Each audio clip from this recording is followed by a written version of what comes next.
Jesus is the truth and Muhammad contradicts Jesus. Is there any proof of that? Yes. You have your Quran for the proof, or you want me to read for? Welcome, everyone, to today's lively debate titled Shamoun MOPS, the Floor with Muslim Challenger. In this engaging discussion, we have Shamoun, a dedicated Christian apologist, ready to tackle tough questions and challenges. He will be joined by a female representative from the Muslim community, who will bring her perspective to the conversation. Let's pay attention as they dive into important topics about faith and belief, and see how they navigate this dynamic exchange. So what's your question, buddy? Hold on. Like, what do you think benefits you more being a Muslim or Christian? Like, Why would Islam benefit me more if it's false? Why would it benefit me more if it's false? but why do you believe that it's false? Because Jesus is the truth and Muhammad contradicts Jesus. Is there any proof of that? Yes. You have your Quran for the proof, or you want me to read for you as well? If you're here to have a dialogue, then have your Quran ready. Do you have your Quran? Yeah, I have one, but my Arabic's not perfect. Who cares? You can read in English. We don't need Arabic. I was gonna say I'm gonna have to search up English translations because my Okay, Arabic is not perfect. that's fine. So let me just make the argument. If you want the verses, I'll give it to you. The Quran says one of the proofs of Islam, one of the proofs is that the Quran is supposed to confirm the scriptures of the Jews and Christians at the time of Muhammad. And Jesus confirmed the scriptures between his hands at his time. That's one of the proofs of Islam, right? Correct. Okay, so here is the link to a Quran. Well, I can bring up the verses for you. So if the Quran says that it confirms the scriptures that Jesus had and the scriptures the Jews and Christians had, well, we have copies of the books before, during, and after Muhammad, and those books are what we read today. So that means if I then read those books to see if Muhammad confirms, he contradicts it. So how can he be the truth? Well, I mean, he could be the truth, because to me, as I don't claim to be educated in legal parts, but to me, I see it as it makes more sense, because how does it make more sense? Because when you look at like Christianity, you see the Trinity and three gods in one, and so a bit confusing to me. Why is it confusing to you? Now, I don't see how God can humanize himself. You just told me you don't see how God can humanize himself in 3 and 1. Those are two different questions. So which one do you want me to answer?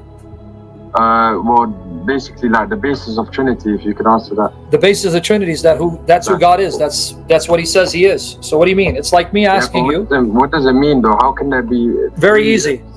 Why can't, buddy, I'm trying to answer you, but you're not listening. You just committed shirk and you don't know it. What's shirk? You don't even know what shirk is, according to chapter 4, verse 48? No, but what shirk did I commit? Think about it. Why can't Allah be more than one person and still be one God?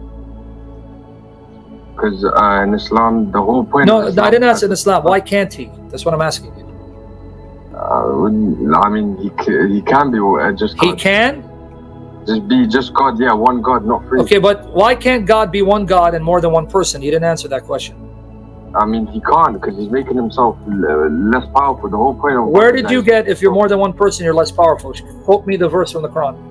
Jesus was a normal human. He got killed. Okay, you just changed the subject. You see what you did, right? Yeah, you claim Jesus as God. Okay, now do you want me to answer or you want me to block you? Because you're all over the map. Okay. Yeah, I'm saying, answer me. Okay, you're not listening. Let me try it again. I know you're trying to run. Don't worry, I'll run with you and I'll answer you. But I'm trying to show you, you haven't thought about it. First you said, you changed the argument because you can't think coherently. First you said, Allah can't be more than one person because then he'll be less powerful. Where did you get that from? Show me in the Quran where it says if Allah is more than one person, he won't be as powerful.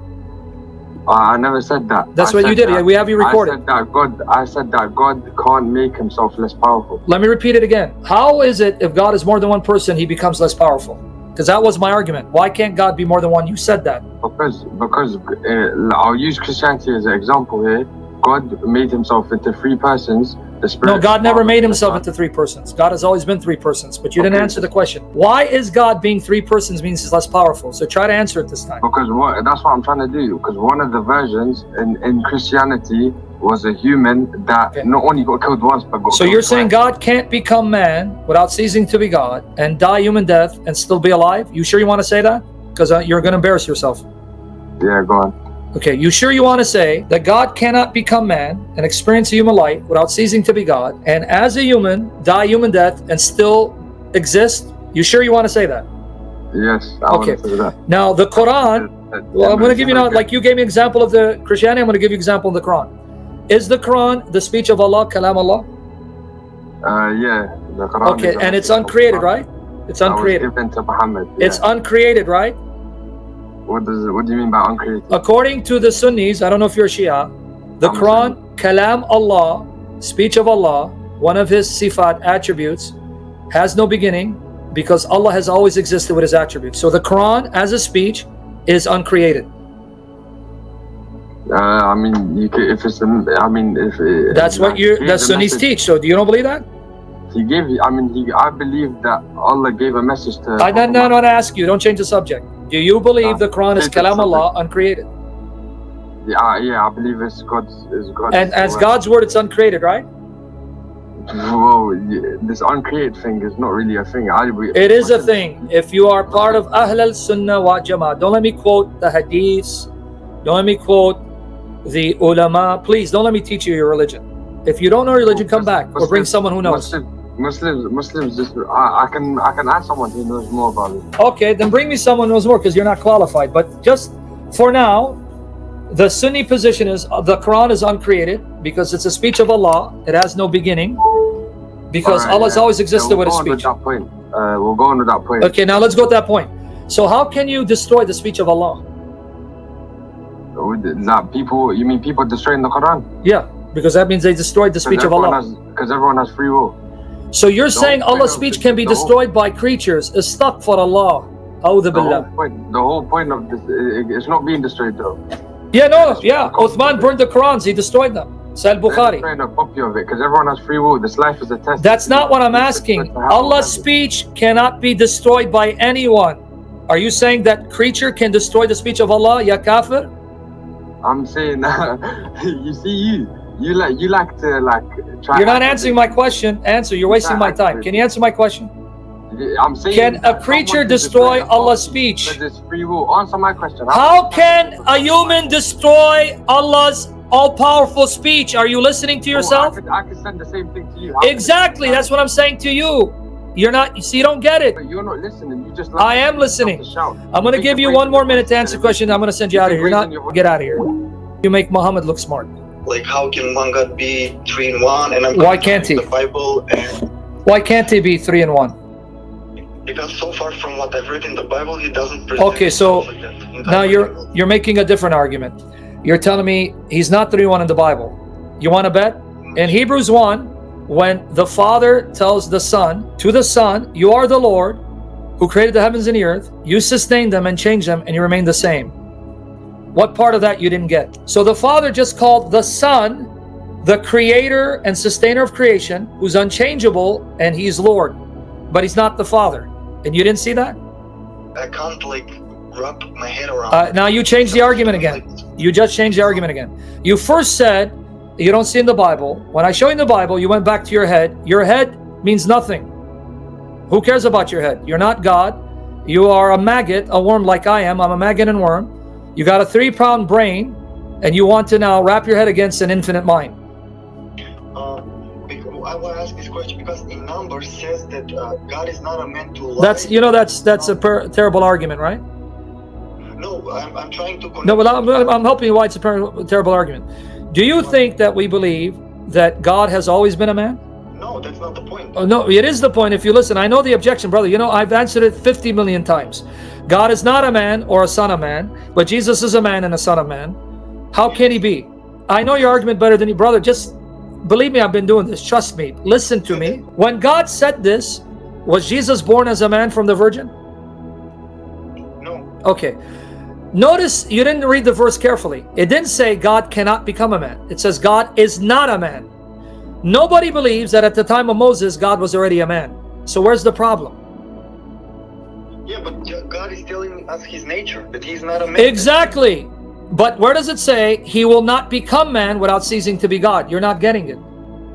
Yeah, but no, that's twisting. No, Isaiah 9:6 says, a child will be born who's the mighty God. No, I'm just trying to explain how... No, you accuse me of twisting. That means you should know the Bible enough to then slander me. Apologize. Okay, I'm sorry if you okay. want to apologize. Now, let me educate you. Isaiah 9:6 says, for unto us a child is born, unto us a son is given, and the government will be on his shoulders, and his name shall be called Wonderful Counselor, Mighty God. So Isaiah 9 says that God who said he's not a man, later he says he will be born as a child, and his name is the Mighty God. Let me repeat again. You didn't even read the verse carefully. The verse did not say that God cannot become a man. And secondly, you didn't read it carefully. He's saying he's not like man and that he's not a liar and changes his mind. Yes.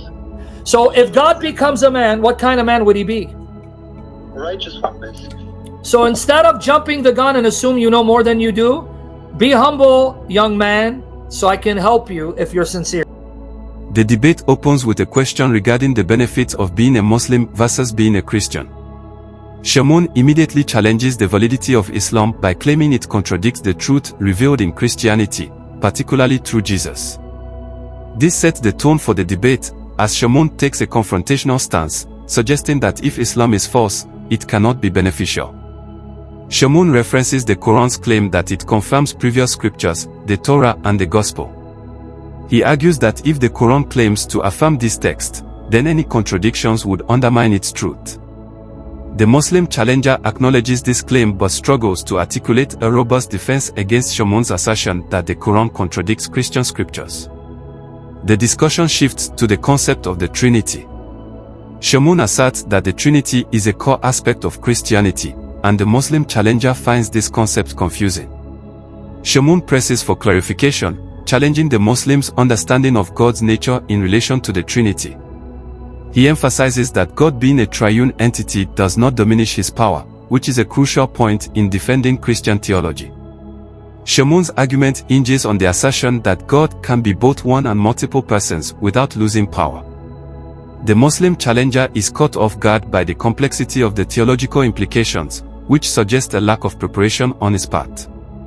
As the debate progresses, the Muslim challenger asserts that Jesus is merely a human who was killed, indicating a rejection of the divine nature attributed to Christ in Christianity. Shamoun counters by asserting that Jesus' human experience does not negate his divinity, thus reinforcing the Christian belief in the dual nature of Christ. Shamoun's insistence that Jesus, as God incarnate, can experience human life while remaining divine is central to Christian doctrine. This point illustrates a significant theological divide between Islam and Christianity regarding the nature of Jesus.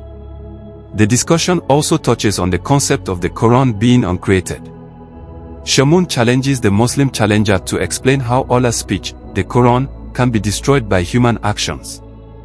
This line of questioning aims to highlight the inconsistency in Islamic theology regarding divine speech and its preservation. The Muslim challenger struggles to provide a clear answer, which indicates a gap in understanding how Islamic doctrine addresses the preservation and nature of the Quran.